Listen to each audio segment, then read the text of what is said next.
অনেক কাল বাদে মাকে নিয়ে তীর্থ করতে যাচ্ছি। ব্যস্ত জীবন ও অফিসের ঝঞ্ঝাট থেকে শান্তি পেতে কদিনের জন্য মাকে নিয়ে বেরিয়ে পড়লাম। এখন মায়ের ইচ্ছে পূরণের সাথে সাথে আমারও খানিকটা মানসিক বিশ্রাম। এই কয়েক বছরে মানসিক ঝড়ঝঞ্ঝাট তো আর কম ছিল না। স্টেশনে পৌঁছে দেখলাম চারিদিকে বেশ ভিড়। সর্বনাশ! হঠাৎই ঠিক করেছিলাম বেরোবো। রিজার্ভেশনেরও দরকার পড়বে বলে ভাবিনি। স্টেশনের ভিড় দেখে মনের ভেতরটা রীতিমতো শিউরে উঠল যেন। বুঝলাম ট্রেনে পা দেওয়াটা সহজ কাজ হবে না। আর এসব দেখে মাও মুখ গোমড়া করে বললে, হ্যাঁ রে বাবা, গাড়িতে উঠতে পারবো তো রে? আমার তো কেমন জানি লাগছে। চিন্তা করো না, খালি ট্রেন এলে সাবধানে উঠবে, তারপর দেখি না কি হয়। যথাসময়ের কিছুক্ষণ পরেই হেলতে দুলতে ট্রেনটা প্ল্যাটফর্মে এলো। সঙ্গে সঙ্গে গোলমাল বাঁধল বিস্তর। লোক ঠেলাঠেলি করে সিঁড়ি দিয়ে উঠছে। মায়ের হাঁটুতে ব্যথা, তাই আমরা কিছুক্ষণ অপেক্ষা করে গেলাম। এরপর কামরার বাইরে থেকে দেখলাম একটা বসার জায়গা ফাঁকা নেই। সব বসার জায়গায় কেউ না কেউ দখল করে রেখেছে। বাবা অমল, এবার মনে হয় আর তীর্থযাত্রা হবে না। ফিরে চল বাবা। এই অঘ্রাণের ঠান্ডাতেও ঘামে ভেজা কপাল মুছতে মুছতে হতাশ চোখে এদিক ওদিক তাকাচ্ছিলাম। হতাশ হয়ে ফিরে আসতে যাব, হঠাৎ সেই সময় কানের কাছে কেউ বলে উঠল, উঠে আসুন, এখানে জায়গা আছে। ঘাড় ঘুরিয়ে দেখে জানালার পাশের সিটে বসে থাকা এক ভদ্রমহিলার চোখ পড়েছে আমাদের ওপর। ওনার কণ্ঠ ভারী মধুর শোনালো। উঁকি দিয়ে দেখি তখনও সেই কামরায় কিছু বসার জায়গা ফাঁকা ছিল। হাতে সময় ছিল কম, তাই ৭-৫ না ভেবে উঠে পড়লাম ট্রেনের কামরায়। সঙ্গে সঙ্গেই ট্রেন ছেড়ে দিল। বাবা, জিনিসপত্রগুলো সব দেখে নে। হ্যাঁ, ঠিকঠাক উঠেছে তো সব? ওসব নিয়ে চিন্তা করো না মা, সব উঠেছে। এবার একটু শান্ত হয়ে বিশ্রাম নাও তো দেখি। এখন মনটা শান্ত লাগছে অনেক। তবে এই শান্তি আমি কোনোদিনও পেতাম না যদি না এই সিটের ব্যবস্থা ওই ভদ্রমহিলা করে দিত। তাকে ধন্যবাদ না জানালেই নয়। কি বলে যে আপনাকে ধন্যবাদ দেব? এর জন্য আমাকে ধন্যবাদ দিয়ে লজ্জিত করবেন না। না না, তা কেন? ট্রেনে জায়গা পাওয়ার আশা প্রায় ছেড়েই দিয়েছিলাম। আজ আপনি না থাকলে। আপনি কিন্তু আবার আমায় লজ্জায় ফেলছেন। আচ্ছা আচ্ছা, বেশ, আর বলছি না। তবে অনেকদিন পরে এই বেড়ানোটা আমায় বেশ নিশ্চিন্ত করেছে জানেন। এই কবছরে যা ঝড়ঝাপটা গেছে। ঝড়ঝাপটা? কিসের ঝড়ঝাপটা? ঝড়ঝাপটাই বটে। আপনি শুনতে চান সেই কাহিনী? হ্যাঁ, আমার জীবনেও একটা বড় কালবৈশাখী ঝড়ের ঘটনা আছে, কিন্তু না বলার মতো লোক আছে, না শোনার মতো। তাই নাকি? তাহলে বলুন না আমায়, আমি শুনতে রাজি আছি। বলবো, তার আগে আপনার গল্পটা শুনি।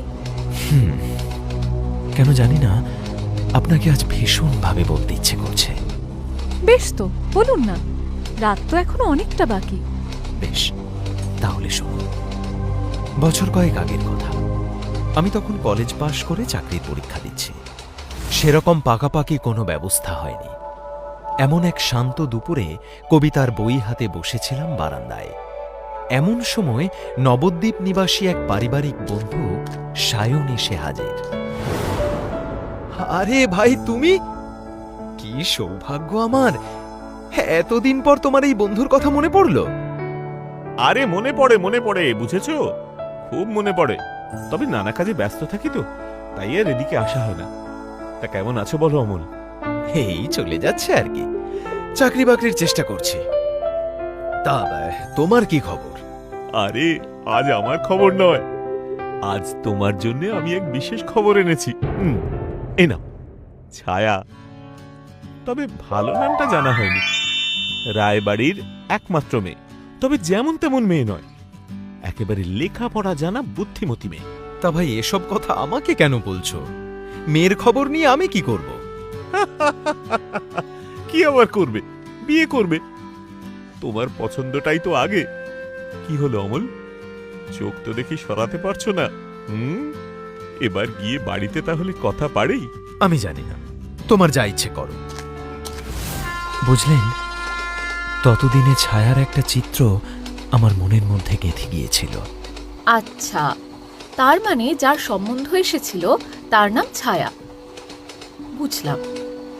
কিন্তু আমার মনে একটাই কৌতূহল যাচ্ছে, ছায়ার মধ্যে আপনি এমন কি খুঁজে পেলেন যে এক দেখাতেই আপনি এতটা ভালোবেসে ফেললেন? জানি না, আমি হয়তো ওই চোখ আমায় বড় আকৃষ্ট করেছিল, কিংবা ওই মুখ। তবে আমাদের বাড়িতে যে কোনো কিছুই আমার নিয়মে চলে না। আমার বাবা নেই, আমি যখন খুব ছোট তখন উনি গত হয়েছেন। তারপর থেকে বাড়ির সবকিছু আমার জেঠুর নিয়মেই চলে। তবে সায়ন আমায় কথা দিয়েছিল ও জেঠুকে রাজি করিয়েই ছাড়বে। মেয়ের এত বয়সেও মেয়ের বিয়ে হয়নি কেন? ঠিক করে বলো, মেয়ে পাগল টাগল নয় তো? আরে না না জেঠু, একদম নয়। আসলে মেয়ে পড়াশোনায় খুব ভালো, তাই পড়া শেষ না করে বিয়ে করতে চাইনি। ওইসব পড়াশোনা ডিগ্রি পত্র কিন্তু আমাদের বাড়িতে আসার পর রান্নাঘরের আগুনে ছুঁড়ে ফেলে পুড়িয়ে দিতে হবে। হ্যাঁ, তা মেয়ের বাবার কাছে মেয়ের বিয়ে দেওয়ার যথেষ্ট ব্যবস্থা আছে তো? না মানে কিরকম পন্টন দিতে পারবেন এই আর কি। আরে ওসব নিয়ে আপনি একদম চিন্তা করবেন না জেঠু, এনাদের একসময় বিরাট জমিদারি ছিল। তবে এখন সব পড়তির দিকে, তাই সব বেচে বুচে দেশের বাড়ি গিয়ে উঠেছে। একমাত্র মেয়ে, যা আছে সব উজাড় করেই দিয়ে দেবে। বাহ, একেবারে এমন ঘড়ি চাইছিলাম, বুঝলে? সে তো নিশ্চয়ই। আর তাছাড়া আমাদের অমলেরও যখন পছন্দ। ওর আবার পছন্দ? ও আজকালকার দিনের ছোকরা, ও ভালো মন্দের কি বোঝে? সে তো বটেই জেঠু। তাহলে আমি এখন আসি জেঠু। হ্যাঁ হ্যাঁ, যাও যাও যাও। ও দাঁড়াও দাঁড়াও, ওনাদের তুমি খবর পাঠাও। ভাবছি পাকা দেখার ব্যাপারটা সেরেই ফেলি। এই ব্যাপারে জেঠুর মত আছে শুনে আমি আনন্দে আত্মহারা হয়ে গেলাম। বুঝলেন তো মিস মিস আলো, আমার নাম আলো। বাহ, কি চমৎকার নাম! নিশ্চয়ই আপনি অনেক মানুষের জীবনে আলো জ্বালিয়েছেন। আমার গল্পও বলবো, তবে আগে আপনারটা শেষ হোক, তারপর। আচ্ছা বেশ, এই যদি আপনার শর্ত হয় তাহলে তাই হবে। আমার নাম তো বললাম, আপনি নিজের নাম তো বললেন না। এ বাবা, ছি ছি ছি, তখন থেকে আপনার সাথে এত কথা বলছি কিন্তু নিজের নামটাই বলিনি। আমার নাম অমল। আপনার নাম অমল? সে কি? কি ব্যাপার, আপনি আমার নাম জানলেন কি করে? আরে, তখন কাকিমা আপনাকে ওই নামে ডাকছিল না, আমি তো শুনেছি। সত্যি আপনি জিনিয়াস। এ বাবা, দেখেছেন কথা বলতে বলতে কখন যে এতটা রাত গড়িয়ে গেছে খেয়ালই করিনি। ট্রেনের সবাই তো ঘুমিয়ে পড়ল। আমি মনে হয় আপনাকে জোর করে গল্প শোনাচ্ছি, তাই না? আরে কি বলছেন, আমার তো বেশ ভালোই লাগছে আপনার গল্প শুনতে। তারপর তারপর কি হলো? তারপর যখন ছায়াকে প্রথমবার দেখলেন কেমন লাগলো? দেখেনি তো, আমার জেঠু গিয়েই বিয়ের পাকা কথা বলে এসেছিল। আমি শুধু একবার ওর সাথে ফোনে কথা বলেছিলাম। সত্যি বলতে গলার আওয়াজটা আজ তত পরিষ্কার মনে নেই হয়তো, কিন্তু কিন্তু সেই স্নিগ্ধতাটা আজও রয়ে গেছে। তারপর তারপর তারপর কেউ যেন বালির ঘড়িটাকে উল্টে দিয়েছিল। তরতর করে সময় পেরিয়ে যেতে লাগলো। দেখতে দেখতে বাড়ির সামনে বিয়ের মণ্ডপ বসল। চারিদিকে হই হই হইচই রব, সে কি হুলস্থুল কাণ্ড। সব আত্মীয় স্বজনরা বাড়িতে এসে এক জায়গায় জড়ো হলো। আর এর মাঝে ওর বাবা এলো বাড়িতে দেখা করতে। আমাদের প্রচুর পয়সা করি, প্রচুর সম্পত্তি, হ্যাঁ বুঝেছেন তো। আমরা কিন্তু ভীষণ উচ্চবৃত্ত ব্রাহ্মণ। আপনার মেয়ে এই বাড়িতে বউ হয়ে আসবে, সেটা আপনার মেয়ের পরম সৌভাগ্য, আর সাথে সাথে আপনাদেরও। আমরা উচ্চবিত্ত তো, অনেক আত্মীয় স্বজন। দেখবেন মেয়ের বিয়েতে কোন রকম কিপটেমি করবেন না। আপনাদের জন্য আত্মীয়দের সামনে যেন সম্মান না যায়, তাও আপনার পরম সৌভাগ্য যে আপনার বাড়িতে আমরা আমাদের ছেলের বিয়ে দিচ্ছি। হ্যাঁ, সব জিনিসপত্র ভালো করে গুছিয়ে দেবেন, বুঝলেন কি না? ছায়ার বাবা হরনাথ বাবু ছিলেন ভীষণ নম্র, ভদ্র আর স্বল্পভাষী মানুষ। ওনাকে 10টা কথা বললে উনি হয়তো একটার উত্তর দিতেন। আর তাই জেঠুর এত অপমানজনক কথা হজম করেও উনি হুঁ বলে শুধু মাথা নাড়িয়েছিলেন। যে মেয়েকে বাড়িতে বউ করে আনছেন তার বাবাকেই এতগুলো কটু কথা বলা যায়, তাহলে ওই বাড়িতে সম্বন্ধটা করলেনই বা কেন? আমার জেঠুর স্বভাব চরিত্র বরাবরই এরকম। আসলে জেঠু চাইতো এমন বাড়িতে ছেলের সম্বন্ধ হোক যারা জেঠুর পায়ের নিচে থাকবে এবং বিয়েতে যৌতুকও ভরপুর দেবে। আপনার জেঠুর কারণে এই গল্পটা শুনতে আমার আগ্রহ বাড়ছে। তারপর ধুমধাম করে বরযাত্রী গেল ছায়াদের বাড়ি। ছায়ার বাবা নিজের সাধ্যমতো করে বরযাত্রীদের আপ্যায়নের ব্যবস্থা করেছিলেন, কিন্তু কি জানি কোনো কারণে সেদিন জেঠুর মেজাজ খুব উগ্র ছিল। জেঠু ভীষণ বিরক্ত হয়ে চারিদিকে চোখ কুঁচকে তাকাচ্ছে আর বলছে, এই নাকি এরা জমিদার ছিল? অতিথি আপ্যায়নের কি ছিঁড়ে! ভালো মন্দ খাবারের কোনো ব্যবস্থা নেই, প্যান্ডেলে সেরকম কোনো ফুলের সাজ নেই। ছি ছি ছি ছি ছি ছি ছি! এরকম ছাপোষা বাড়িতে কেউ বিয়ে দেয়? জেঠু এসব কি বলছো? আস্তে কথা বলো, যদি ছায়ার বাবা শুনতে পান তাহলে খুব কষ্ট পাবেন যে। এই শোন, এখন থেকে এই বউয়ের আঁচল ধরে ঘুরিস না, বুঝেছিস? তোর বিয়ে এখনো হয়নি, আর এই বিয়ে হবে কিনা সেটা আগে আমায় ভালো করে দেখে নিতে হবে। মানে কি বলতে চাইছো? তুই চুপ করে বস, সব বিষয়ে বেশি নাক গলাস না। এই, কে আছিস? এক্ষুনি ছায়ার বাবাকে এখানে ডাক পাঠা। বল ছেলের জেঠু তার সাথে দেখা করতে চায়, এক্ষুনি। আরে কি হয়েছে? কি হয়েছে? আপনাদের কি কোনো সমস্যা হচ্ছে? এখনো অবধি কিছু হয়নি, তবে আপনি যদি আমাদের ঠকাতে চান তাহলে অনেক কিছু হবে। মানে? মানে হলো মেয়ের গয়নাগুলো আমার কাছে দিয়ে যান, আমি ভালো করে পরখ করে দেখব সেগুলো আদৌ আসল সোনার নাকি আমাদের ঠকাচ্ছেন আপনি। এসব কি বলছেন আপনি? বাবা জীবন, বাবা জীবন, তুমি অন্তত কিছু বলো।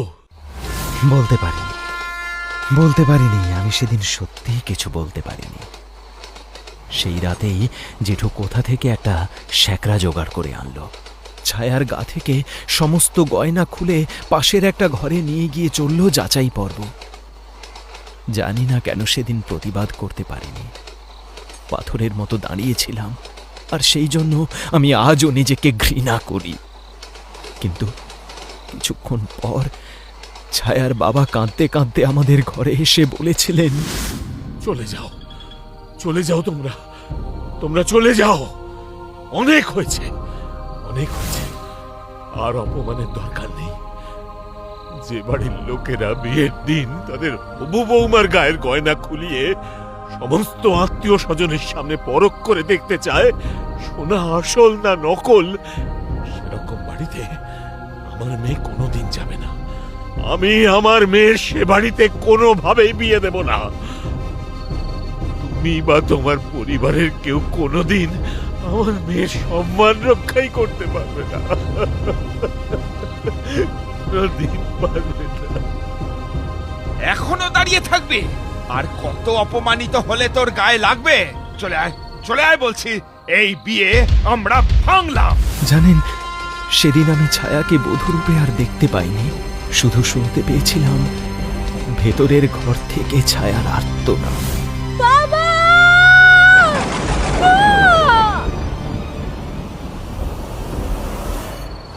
সেই দিন শেষবারের মতো আমি ছায়ার গলার আওয়াজ শুনতে পেয়েছিলাম। তারপর আর ছায়ার কোনো খোঁজ আমি পাইনি। আমি জানি না সেদিন রাতে কি হয়েছিল। আমি শুধু এটা জানি সেদিন জেঠুর বিরুদ্ধে রুখে দাঁড়ানোটা আমার খুব দরকার ছিল।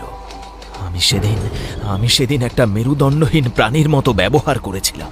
আচ্ছা, আপনি আর খোঁজ নিতে চাননি? সেদিন মেয়েটার কি হলো? হ্যাঁ, চেয়েছিলাম, ভীষণভাবে চেয়েছিলাম, কিন্তু আমার জেঠু চাননি কোনোদিন কেউ আর ছায়ার বাড়ির সাথে কোনো যোগাযোগ রাখুক। তাই না? যাতে আপনাদের কেউ কোনো দোষারোপ করতে না পারে, নতুন করে আবার বিয়ের সম্বন্ধ করতে পারেন। হাহ, আজকে তীর্থ করার নামে যেখানে যাচ্ছেন সেখানেও তো মেয়ে দেখতেই যাচ্ছেন। খুঁজছেন আবার কোন মেয়ের সর্বনাশ করা যায়, আবার কোন বাবাকে পথের ভিখারি করে দিতে পারেন। কে কে কে কে আপনি? কি হলো আবার? ট্রেনটা এইভাবে থেমে গেল কেন? মনে হয় কিছু হয়েছে। সে কি? চলো দেখে আসি। হ্যাঁ হ্যাঁ, চলো চলো তো গিয়ে দেখি আবার কি হলো। ট্রেনের বাকি লোকেরা মুহূর্তের মধ্যে ট্রেন থেকে নেমে গেল। তখন ট্রেনের কামরায় মুখোমুখি আমি এবং সেই অপরিচিতা ভদ্রমহিলা। আপনি যাবেন না, যাবেন না, গেলে সহ্য করতে পারবেন না। কি বলতে চাইছে মেয়েটি আমি কিছুই বুঝতে পারলাম না। কে আপনি? আপনি কে? জানতে চান আমি কে? তাহলে দেখুন। এই বলে মেয়েটি নিজের শালের ঘোমটা সরালো। আমি দেখে আঁতকে উঠলাম।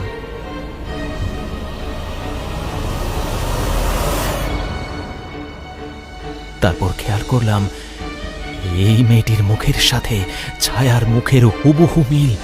কিন্তু কিন্তু এটা কি করে সম্ভব? আমি আলো, আমার আরেক নাম ছায়া। এ- এ- এ- এ কি? আপনি আপনি ছায়া না? আপনি আপনি এখানে এলেন কি করে? তাহলে এবার আপনার গল্পের শেষটা আমি বলি।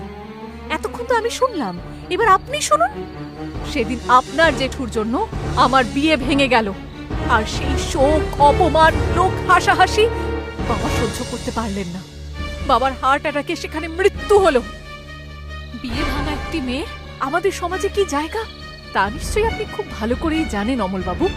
আমার সাথেও তাই হলো। পাড়ার লোকেরা আমাদের এক ঘরে করলো। আত্মীয় স্বজনরা আমাকে নিয়ে উল্টো পাল্টা কথা বলা শুরু করলো। আমি বাইরে বেরোলেই লোকেরা আমাকে দেখে হাসাহাসি করতে শুরু করলো। এখানেই ওরা থামলো না। ওরা কি করলো জানেন? আমার ছবির নিচে আজে বাজে কথা লিখে আমাদের বাড়ির দেওয়ালে এসে লাগিয়ে গেল।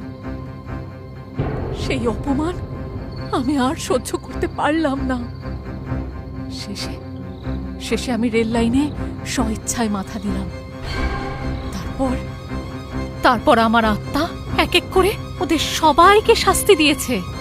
আমি আমার প্রতিশোধ নিয়েছি। এর পরের নাম্বার কার আপনি নিশ্চয়ই এতক্ষণে বুঝেই গেছেন। আমি আর ঠিক ভুল কিছু না ভেবে দৌড়ে কামরার বাইরে বেরিয়ে গেলাম। মানুষজনের জটলা কাটিয়ে সামনের দিকে গিয়ে দেখি আমার জেঠুর রক্তাক্ত মৃতদেহ পড়ে আছে রেল লাইনের ওপর। আমি কিছুতেই নিজেকে আর ঠিক রাখতে পারলাম না। আবার একবার ছুটে ফিরে গেলাম রেলগাড়ির কামরায়। আর রেলগাড়ির কামরায় ফিরে গিয়ে দেখি আমার সামনের সিটের সেই মহিলা উধাও। তাকে আলো বলবো নাকি ছায়া কিছুই বুঝতে পারছিলাম না আমি। কোথায় গেল সেই মহিলা? তারপর তার সিটের দিকে তাকিয়ে দেখলাম সেখানে একটা চিঠি রাখা আছে।